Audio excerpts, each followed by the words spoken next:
Loh kok digitukan mainannya? Gini marah lagi ya? Ini Bunda Dini tidak bisa membuat bangunan sendiri.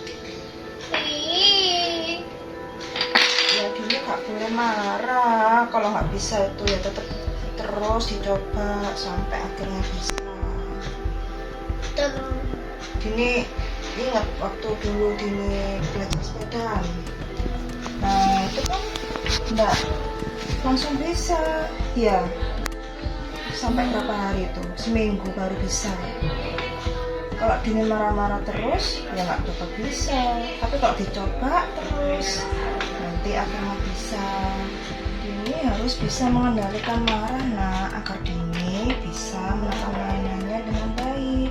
Memang caranya mengendalikan marah itu bagaimana ya Bunda? Ada begini caranya nak. Ya. Setiap manusia terlahir dengan dibekali emosi untuk merasakan suatu hal. Ketika sedih, maka manusia akan menangis. Dan ketika ada sesuatu yang tidak ia kehendaki, maka ia akan marah karena tingkat emosi yang sedang naik. Emosi merupakan perasaan yang lazim dimiliki oleh setiap manusia. Biasanya manusia dapat merasakan emosi karena dipengaruhi oleh suasana hati. Suasana hati yang sedang sedih, marah, dan gembira merupakan contoh dari macam-macam emosi. Namun, biasanya emosi identik dengan munculnya rasa marah oleh seseorang. Hal ini dikarenakan emosi yang tidak dapat dikendalikan dengan baik. Kemarahan yang tidak dapat dikendalikan dapat berdampak buruk, bukan hanya pada psikis, namun juga berdampak pada kesehatan fisik. Amarah yang dirasakan oleh manusia adalah wajar sebagai salah satu wujud emosi yang tampak ketika hati kita merasa diperlakukan tidak adil, atau ada sesuatu yang tidak sesuai dengan kehendak kita maupun tidak sesuai dengan aturan, serta nilai yang berlaku yang telah disepakati bersama. Penyebab marah bisa beragam dan umumnya disebabkan oleh frustasi, sakit hati, kejengkelan, kekecewaan, pelecehan, curiga, dan ancaman. Emosi yang tidak terkendalikan dan menimbulkan rasa marah biasa saja memunculkan perkelahian yang berujung pada permusuhan di antara orang yang sedang berseteru. Berkaitan dengan hal tersebut, dalam sebuah hadis Rasulullah bersabda, "Sebaik-baik orang adalah yang tidak mudah marah dan cepat meridhoi, sedangkan seburuk-buruk orang adalah yang cepat marah dan lambat meridhoi." Hadis riwayat Ahmad. Berikut beberapa cara menahan marah dengan mengendalikan emosi di dalam agama Islam. Yang pertama, membaca doa isti'adzah untuk menutup pintu masuk setan.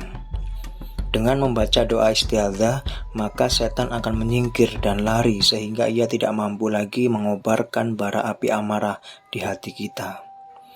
Dengan membaca A'udzubillahi minasyaitonirrajim, yang artinya aku berlindung kepada Allah dari godaan setan yang terkutuk. Doa tersebut berdasarkan dalam suatu hadis Rasulullah SAW.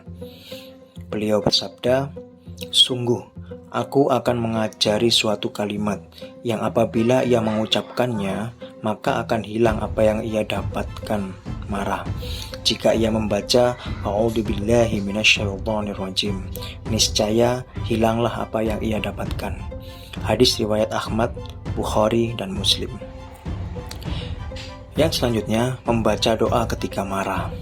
Rasulullah mengajarkan umatnya untuk membaca doa ketika marah. Dengan hati yang ingat kepada Allah, maka kemarahan yang tadinya meluap menjadi reda.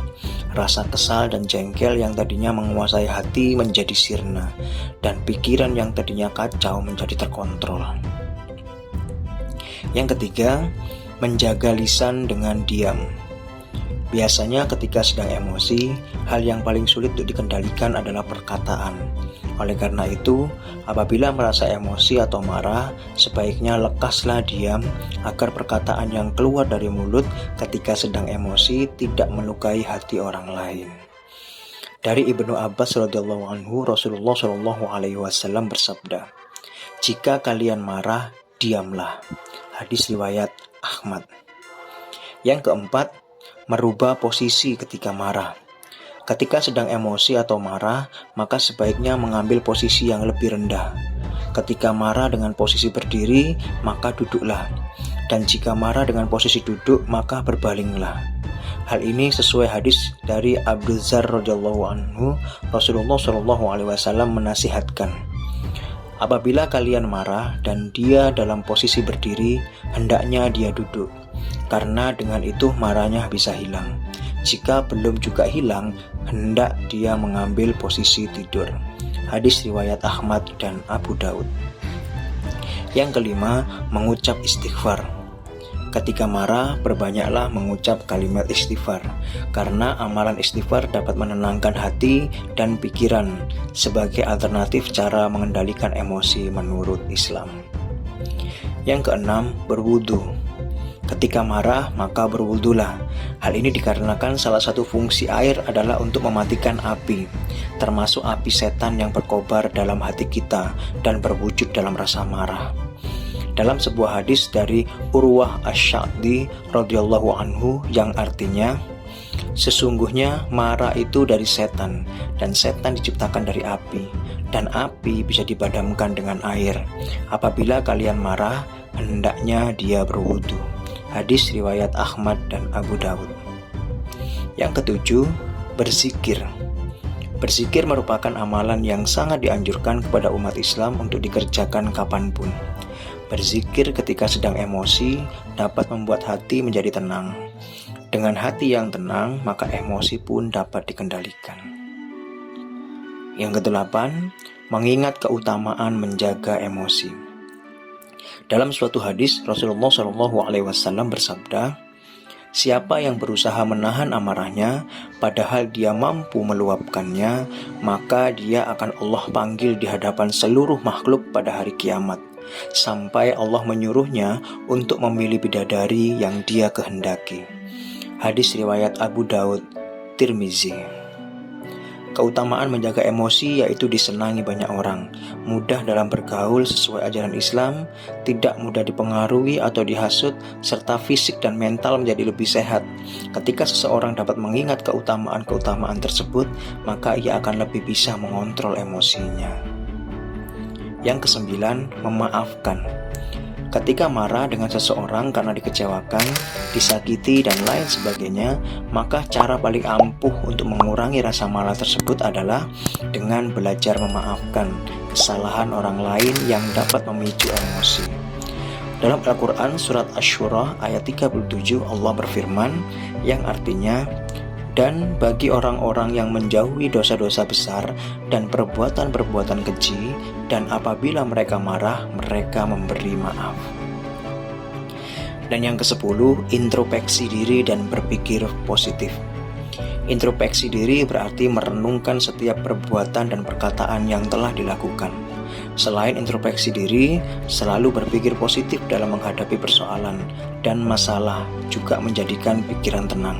Sehingga dengan membiasakan diri melakukan introspeksi dan berpikir positif akan menghindarkan diri dari perasaan mudah marah.